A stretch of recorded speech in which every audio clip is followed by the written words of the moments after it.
Narito na naman tayo para sa isang nakakakilig at napaka-sweet na istorya nila Kalingap Edu at Viancy. Ay aking makilala. Para sa pagpapatuloy ng kanilang love story, tumungo na naman ang Kalingap team sa bahay nila Ate Viancy. Ito ay dahil may ibibigay na naman silang isang malaking sorpresa. Kung matatandaan natin sa nakaraang video ay sinabi ni Kalingap Edu na gusto niyang bigyan ng washing machine si Ate Viancy. Kaya naman sa kanilang susunod na pagdalaw ay sa tulong ng isang sponsor ay nakabili sila ng isang washing machine. Makikita natin na binubuhat na nga ni Kalingap Rab at ni Kalingap Edu ang napakalaking sorpresa para kay Ate Viancy na siyang tiyak na ikakatuwa nito. Maya-maya pa ay dumating na nga sila sa bahay nila Ate Viancy at agad naman silang ipinatuloy sa kanilang bahay. Kapiling ka, ayoko na muling nag-iisa. Pangatyan ka na.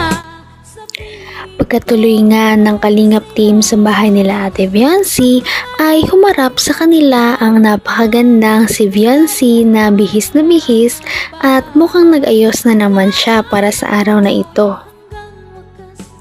Ngunit noong tinanong siya ni Kalingap Rab kung ano sa tingin niya ang sorpresa sa kanila ngayong araw ay hindi niya daw ito alam.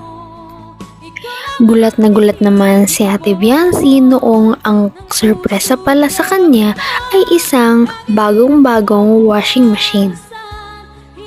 Dahil sa saya na nararamdaman ni Ate Viancy ay tinawag niya ang kaniyang nanay upang ipakita ang bagong sorpresa sa kanila ng Kalingap team at siya naman kinatuwa din ng kaniyang ina. Lubos ang pagpapasalamat ni Ate Viancy at ng kanyang mama sa mga tumutulong sa kanila araw-araw.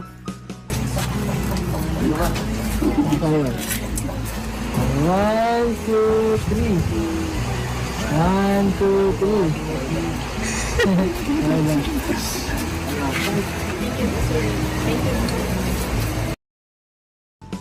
Bakas nga ang kilig sa mukha ni Ate Viancy dahil hindi na naman siya mapakali dahil nandyan si Kalingap Edu. Tuloy-tuloy ang kanyang pamumula at pagngiti. Mas kinilig pa ang lahat noong sila ay magtabi upang magkaroon ng kanilang picture taking. Matapos nito ay nagpakitang gilas naman agad si Kalingap Edu upang buhatin ang napakabigat at napakalaki na washing machine na sorpresa kila Ate Viancy. Ito ay inilagay nila muna sa labas dahil nga sa pagkasikip ng bahay nila Ate Viancy. Bilang pagpapasalamat ay kumuha muna si Viancy ng tubig upang ipainom sa mga nagbuhat, kay Kalingap Edu at sa iba pa.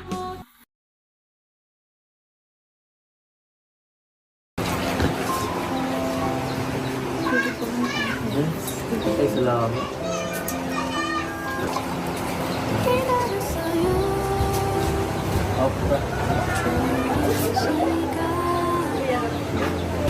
Talagang napakabait talaga ni Ate Viancy at gusto niya talaga ang magbalik ng utang na loob kahit sa mga simpleng bagay lamang. Maya-maya naman ay sabi ni Ate Viancy na parang napakainit naman pala sa kanilang bahay. Kaya naman si Kalingap Edu ay dali-daling tumayo at kumuha ng karton mula sa lagayan ng washing machine kanina.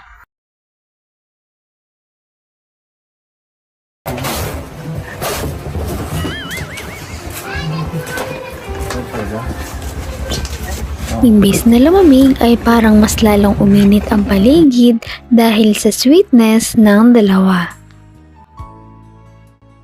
Maya-maya ay parang nakaramdam na rin sila ng gutom dahil hapon na nga, kaya naman napagpasyahan nila na magmerienda na.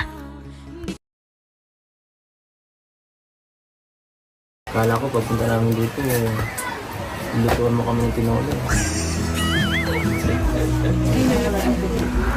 Sige,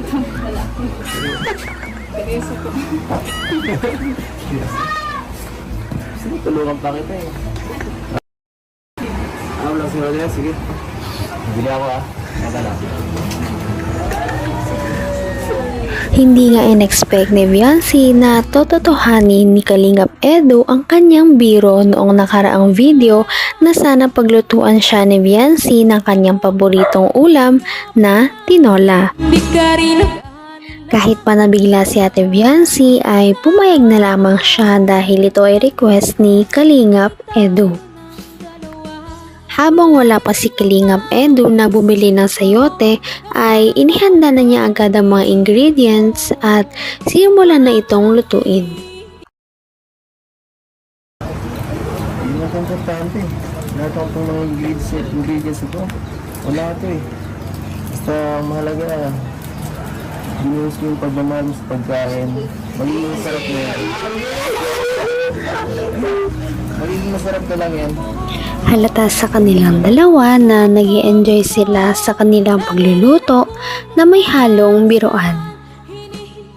At dahil nga napakainit sa bahay nila Ate Viancy, hindi may iwasan na pawisan na talaga silang dalawa.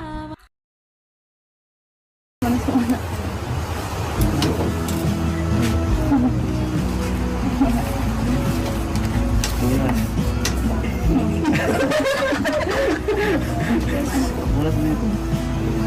Dito.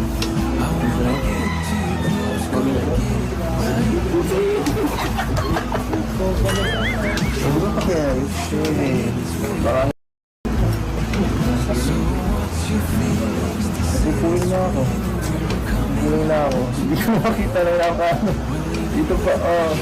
Sa mata ko, hindi ko mahawakan.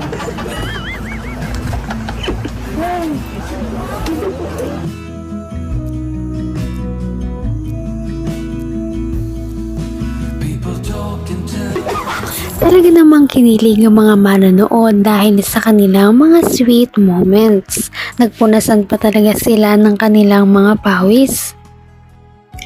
Napaka-cute talaga nilang tingnan at napakalakas ng kanilang chemistry. Dahil dito ay araw-araw silang trending at lagi hinahanap ng kanilang mga viewers. Maya-maya ay natawa sila dahil sabi ni Viancy na parang nadurog na nga ang sayote kakahalo ni Kalingap Edu. Parang hindi na lang ata si Ate Viancy ang nagpapanik at hindi mapakali ah. Parang si Kalingap Edu na rin. Ito na yata ang epekto ng kilig sa kanilang dalawa. Maya-maya ay luto na nga ang kanilang pinaghirapang tinola. Tinawag na nila ang lahat dahil kakain na. Ngunit bago sila kumain ay nagkaroon muna sila ng taste test. Tinikman muna nila ang kanilang luto kung pasado na ba ito, may kulang pa ba o daragdagan pa ba. Sige, check ko. Double check natin.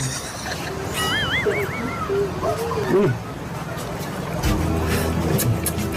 Sabi ko na eh. Sinabi ko na, napakasarap. Napakasarap talaga. Sigurado, makagustuhan ito ng lahat.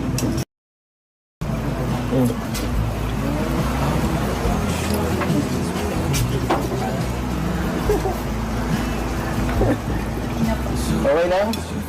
Okay lang pala eh. Hindi masarap to. Hindi masarap.